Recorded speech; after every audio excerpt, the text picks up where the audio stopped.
Hey folks, you're a very good developer. Probably.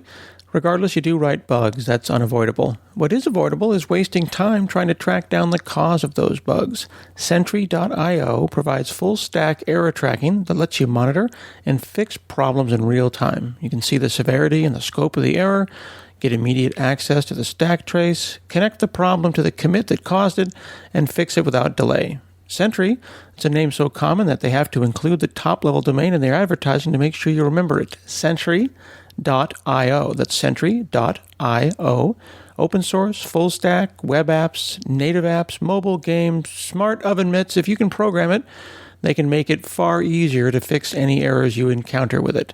Your code may be broken. Let's fix it together. Visit Sentry.io.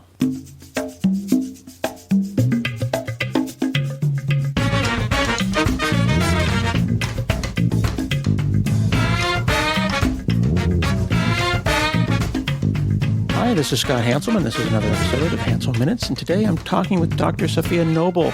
She's professor at the University of Southern California Annenberg School for Communication, as well as at UCLA's Graduate School of Education and Information Studies.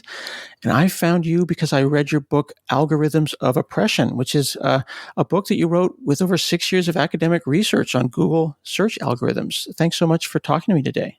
Great to be here. So this is not the first book you've written, but it's definitely a book that has got a lot of people talking. You went and did research into the power of the algorithms that we use every day for something simple, just find a picture or find pizza locally.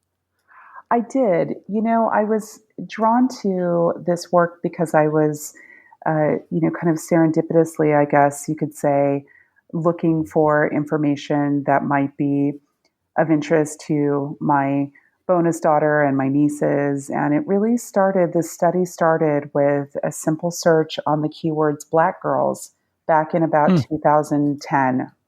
And I was stunned to find that pornography and hypersexualized content was the primary way that these two keywords together surfaced up content. And that launched me into a multi-year study in looking at all of the ways in which a whole host of things that I think we might not have ever thought about before, particularly when it comes to vulnerable people like children, people of color, sometimes women in our society in the U.S. are misrepresented. And I was thinking about this in the context of other types of information institutions like libraries and schools, and the prominence that search engines are starting to take kind of a bit in their place, and why we might want to pay more attention to what happens in search engines when it comes to representing people, communities, and concepts. And it seems like there's as there are lots of different kinds of people with different educational backgrounds, a lot of different people have different perspectives on what happens when you type a word into a search engine and hit enter. Some people might think that it's curated, that there's a real person. Some people understand the algorithm and are forgiving of it, and others have no idea. It's just magic. It's true. One of the things we know, for example, is that from the Pew research on search engine users, is that many people think that the things they find in a search engine, especially on the first page, are reliable, are credible, trustworthy. And I think that's mostly because when we look for banal information, like where's the closest Starbucks, for example, or some other kind of fact that's not disputed, search engines can often give us the right answers. So that bolsters our trust. And for a lot of things, they are reliable. But when you start getting to more nuanced, complicated, contested information, when you start thinking about identity and the way in which misinformation or disinformation can be easily manipulated or kind of gamed to the top of the pile of information, I think that's where I'm really interested in thinking about what's at stake and in what ways might that undermine the public really having good, reliable, trustworthy information.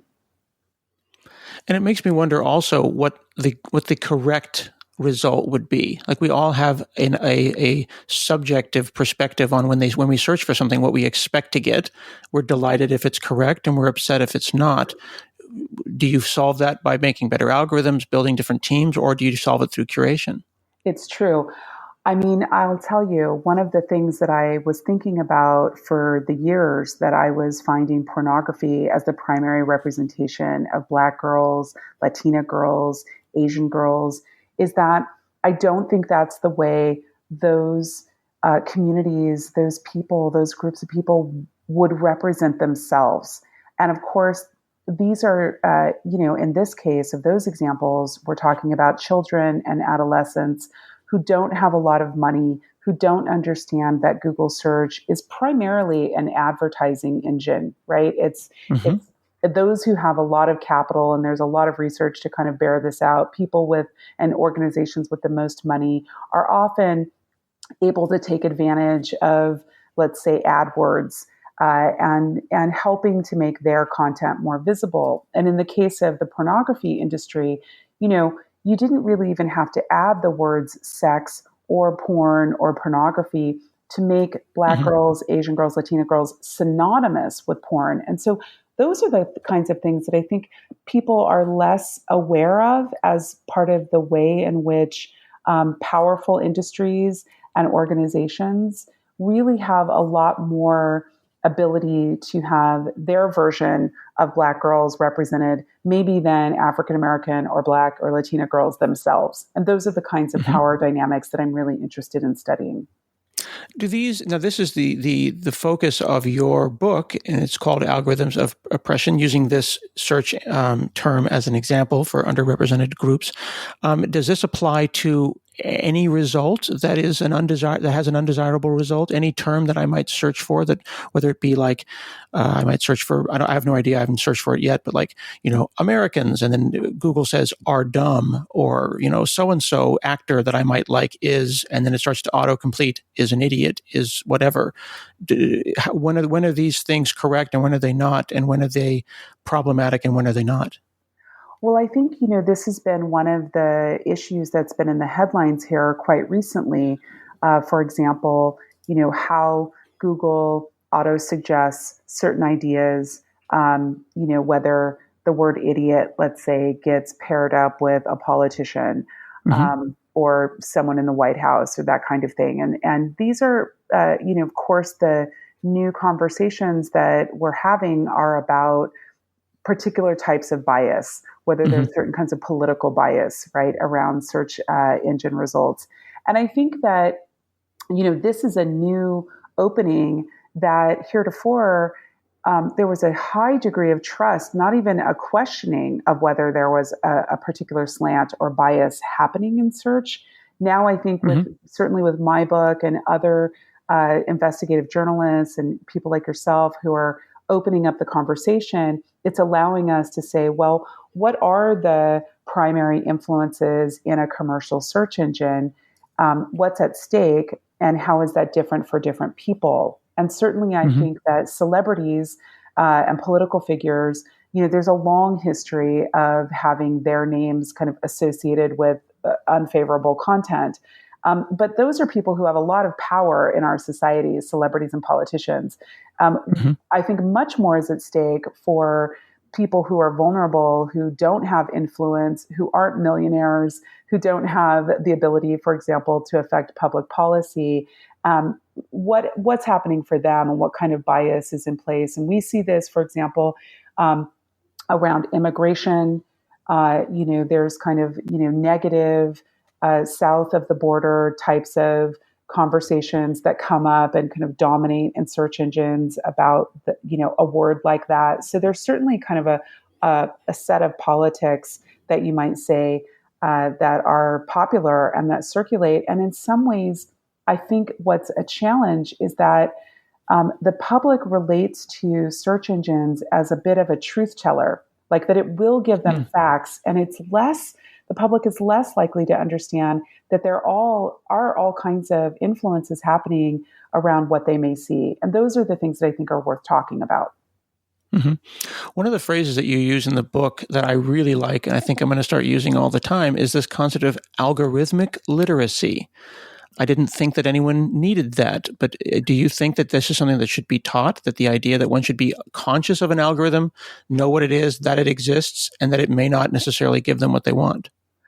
Well, I definitely think that we are moving into an era in our kind of society where people may not understand the very complex mathematical formulations Hmm. that undergird the algorithms that they're engaging with every day and all kinds of different, let's say, apps that they're using on their phones or at work and at play.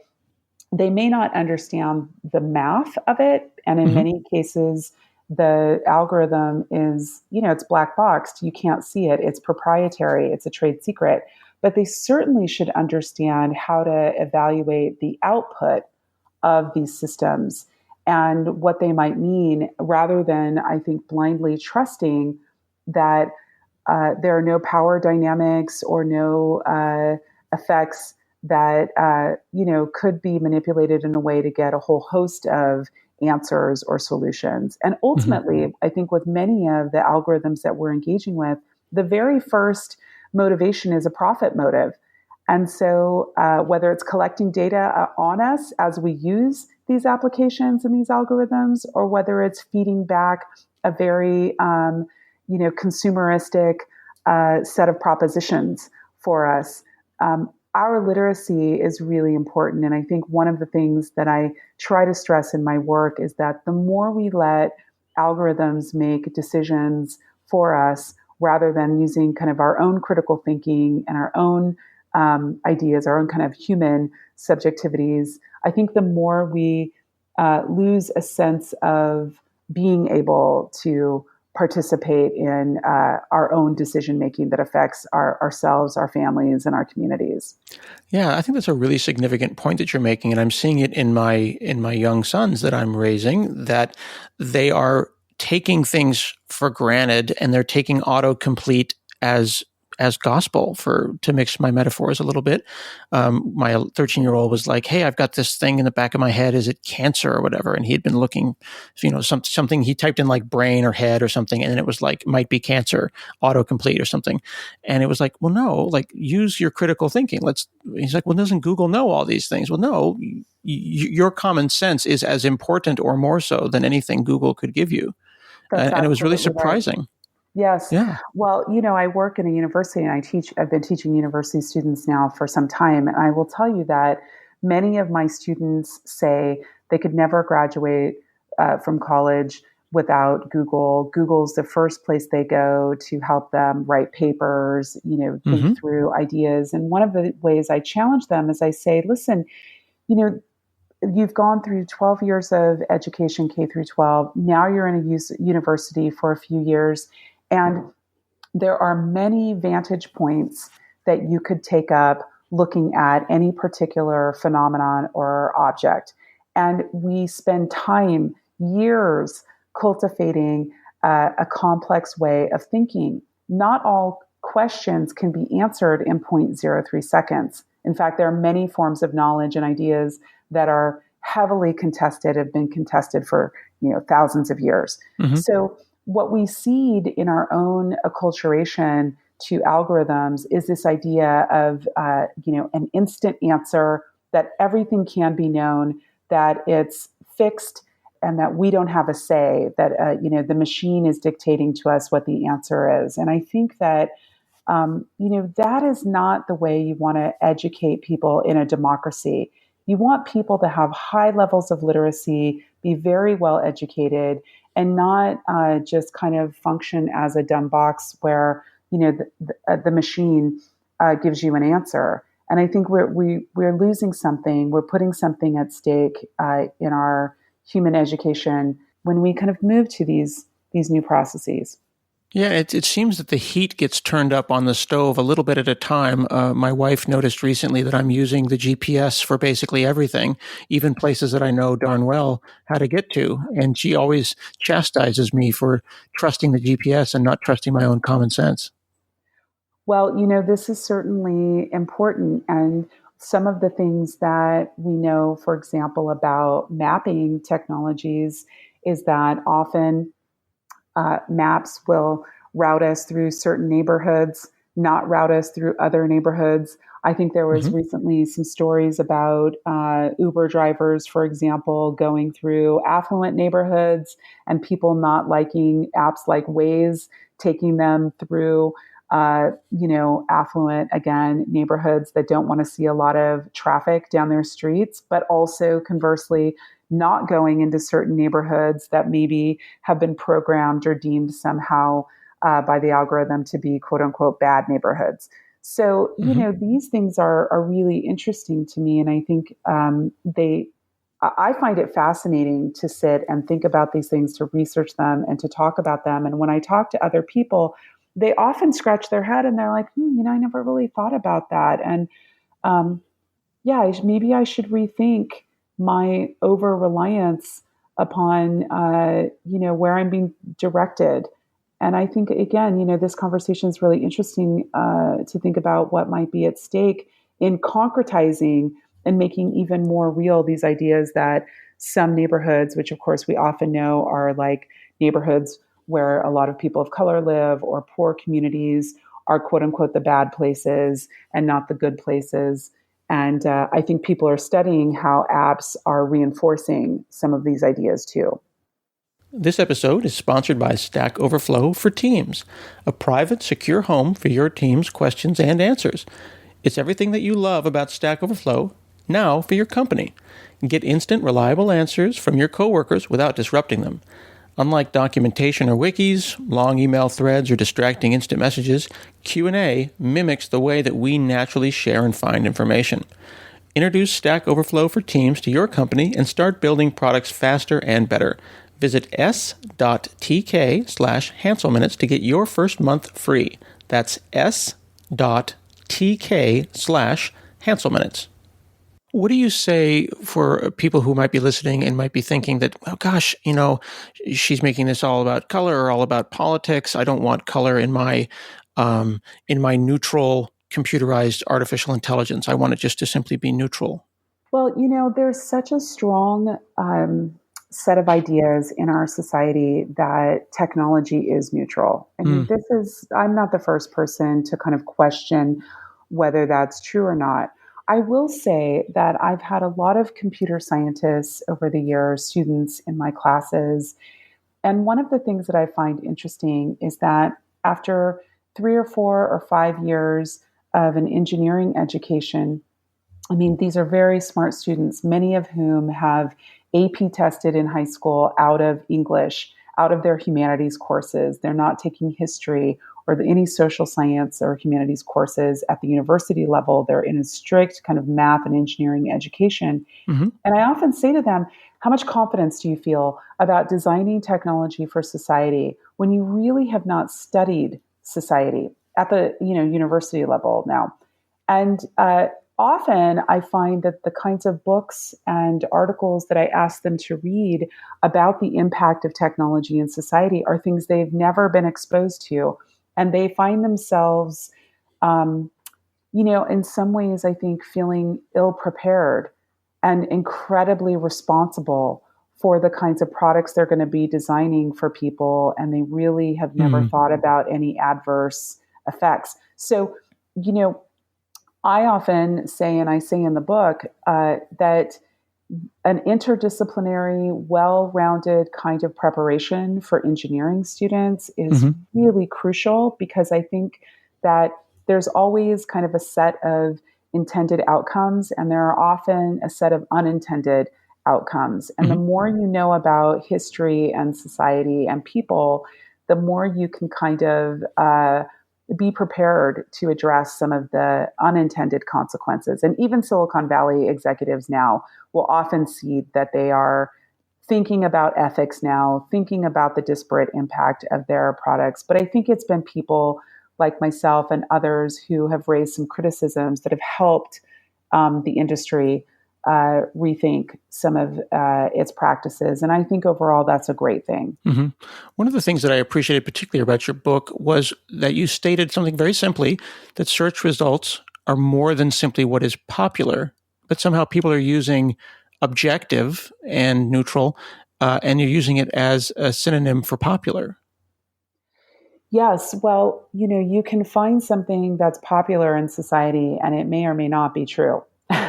So we know this, right?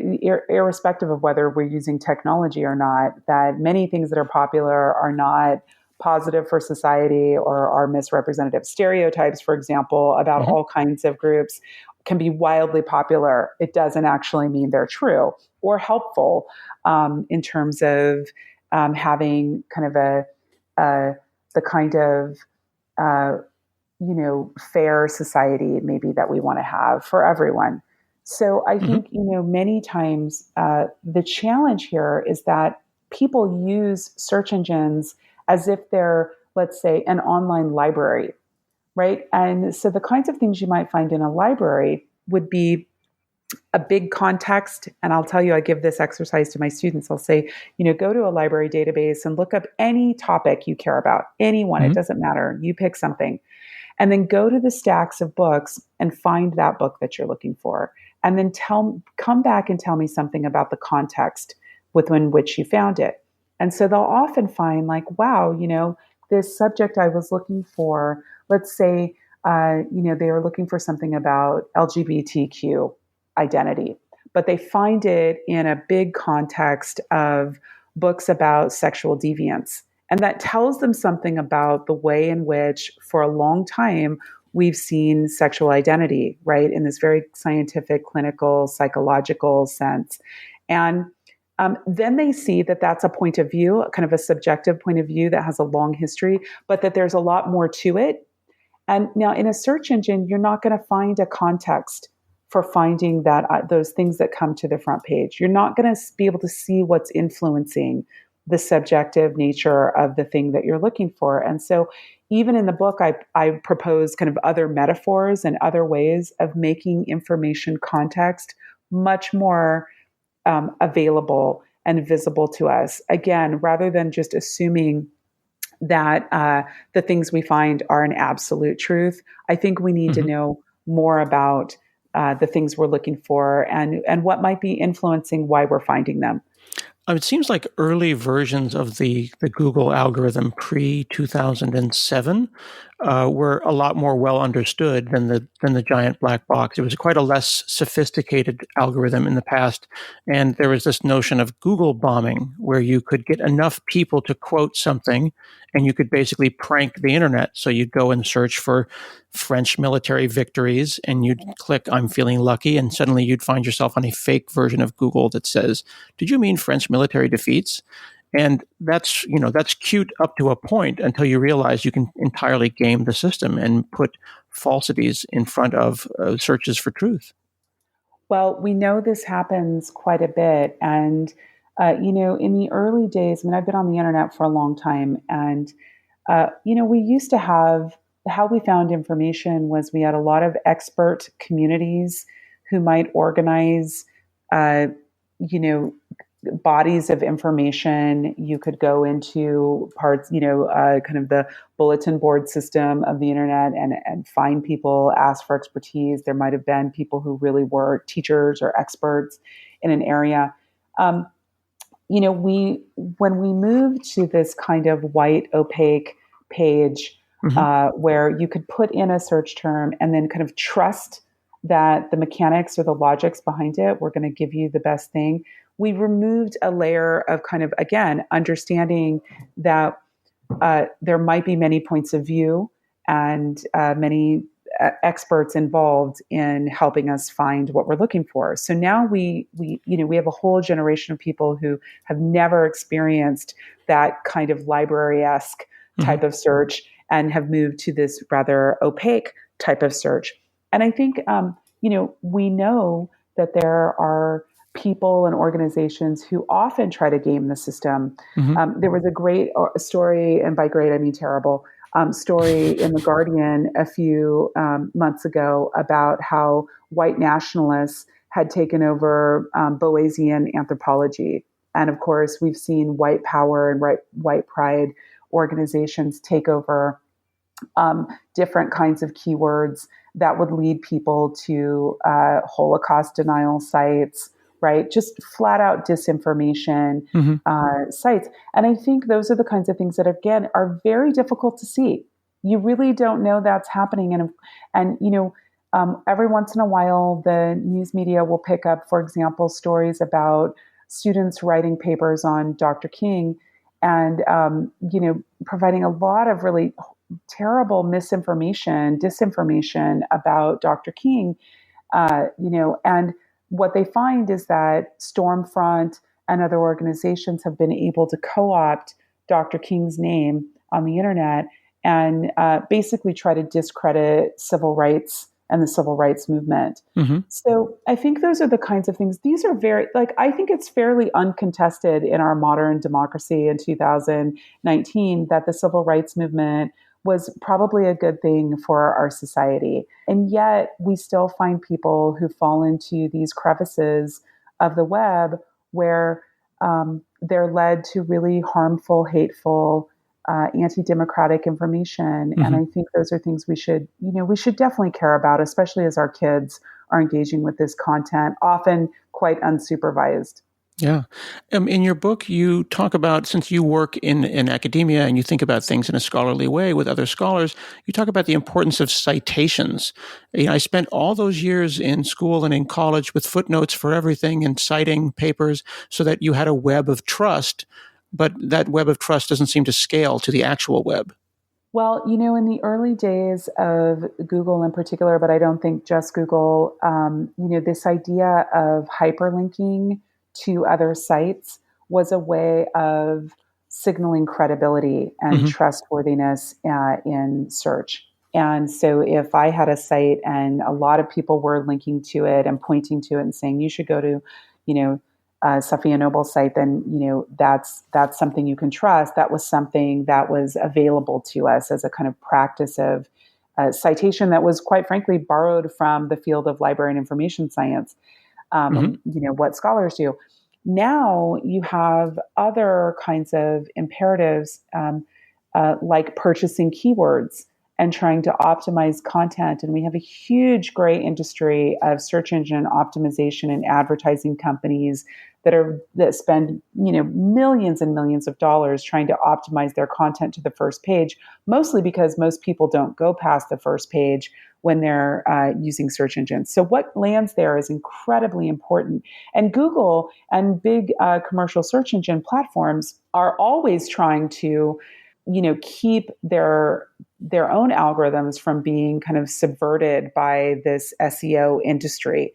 So now you have, according to Google's own search lab, over 200 different factors that go into helping kind of their AI decide, what to bring to the first page. And oftentimes, one of the things you'll find is that large advertisers, the clients of theirs are show up on the first page. It's why when we look for certain, for example, news, we're probably going to be led to very large news organizations rather than, say, a teeny local, university campus newspaper or some very small community paper, right? We're going to find the large platforms. So that kind of, same with, for years of, if you're looking for women's clothing, you're going to be led mostly to, large, companies that spend a lot of money to be made visible around women's clothing. So ultimately, it's advertising that is driving search engines, not necessarily a quest for truth or curated, cited, trustworthy information, which might be something that you find more so in a library. And I think Google search is excellent for commercial content. When you're looking to buy products and services, it's very good for that. Or if you're looking for, certain types of undisputed facts, it might send you to Wikipedia first. But in many cases, it can be quite deceiving whether you should trust, advertising as a primary, source of information for making good decisions. Mm-hmm. And you point out something very interesting that I think children should understand is that They think that Google and that search engines are part of the internet. They are synonymous for the internet, and they are treated almost as a public utility. But they have interests. They are a company that need to keep the lights on. So as such, you need to kind of take those Google results and put them in context. And that's asking a lot because we search dozens of times a day.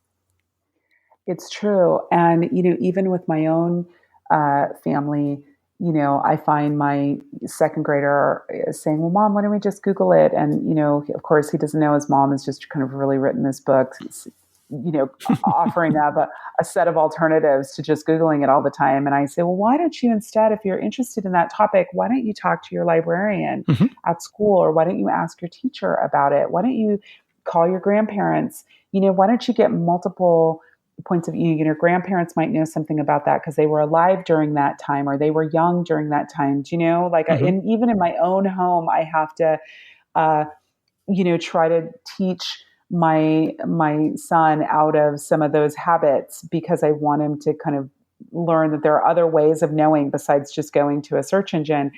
And I think that, again, a lot is to be learned, and, society and ideas, they're complex. And, one of the things that I offer up as a kind of in the conclusion of the book is that, I don't think the answer is getting rid of Google. I actually think more competition, more search engines, more investment in public libraries, public media, public education, public universities is really kind of serves as the right way to bolster our democracy. It's not that commercial search engines don't have a role to play that can be helpful in sorting through a lot of what's on the internet. But I think to cede so much of our educational space and our knowledge space to advertising platforms is probably not in the best interest of having a well-informed democracy. And so those are the kinds of things that I really try to argue for, is that it's not just enough to have public policy and regulation around big tech firms, social media, artificial intelligence firms, but we also have to bolster that with deeper investments in more democratic knowledge institutions like libraries. So as we reach the conclusion of this show, let me ask you one final, somewhat loaded question. Now that it's 2019, and if we go to Google Images and we search for Black girls or white girls or Asian girls, we see largely positive representations that appear to me to be from the rise of positivity and user generated content. There's a lot of very enthusiastic beauty bloggers and people blogging about, pretty this and beauty that and positive this and these people rock and those people rock. Are we affecting Google? Did we the community of positivity affect them, or did they change their algorithm, or both? I think it's both.